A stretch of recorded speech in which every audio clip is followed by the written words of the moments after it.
The union society, Cambridge, ২রা March ১৯২১। প্রণাম পুরস্বর নিবেদন। কয়েকদিন পূর্বে আপনাকে একখানি পত্র দিয়াছি, আশা করি যথাসময়ে তাহা পাইয়াছেন।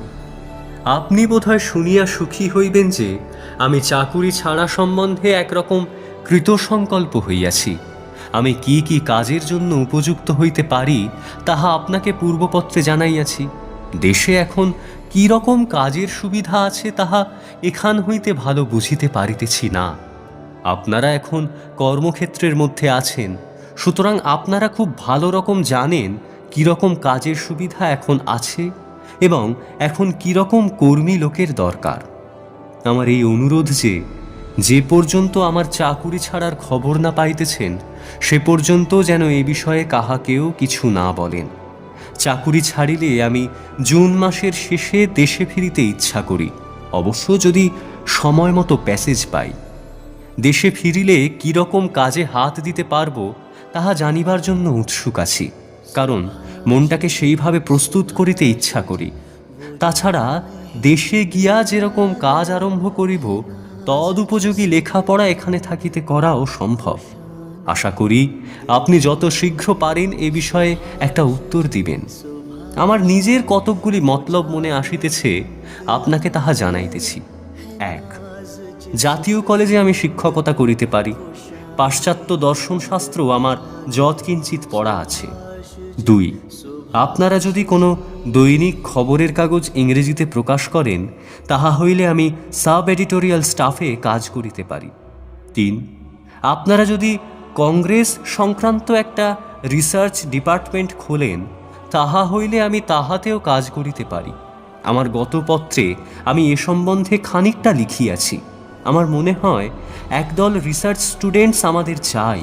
তাহারা জাতীয় জীবনের এক একটা সমস্যা লইয়া সেই সম্বন্ধে ফ্যাক্টস সংগ্রহ করিবে।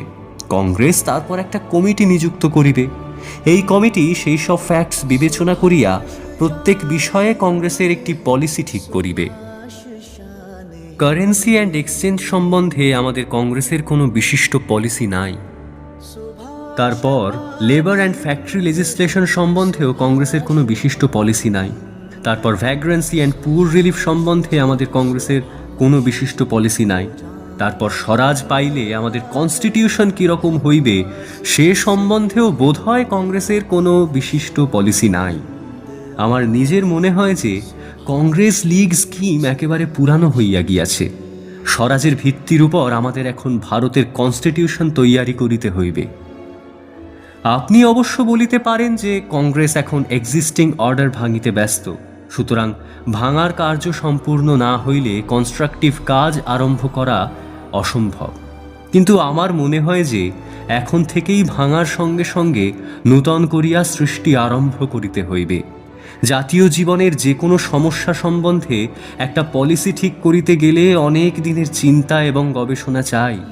সুতরাং এখন থেকেই গবেষণা আরম্ভ করা দরকার। কংগ্রেস যদি কমপ্লিট প্রোগ্রাম প্রস্তুত করিতে পারে তাহা হইলে যেদিন আমরা স্বরাজ পাইব সেই দিন কোনো বিষয়ে কোনো পলিসির জন্য আমাদের ভাবিতে হইবে না। তারপর কংগ্রেসের একটা ইন্টেলিজেন্স ডিপার্টমেন্ট চাই, যেখানে দেশের সব খবর পাওয়া যেতে পারে।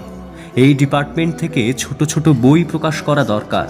এক একটা বইতে এক একটা বিষয় থাকিবে, যথা গত 10 বৎসরের মধ্যে কত জন্ম এবং কত মৃত্যু হইয়াছে এবং কোন কোন রোগে কত মৃত্যু হইয়াছে।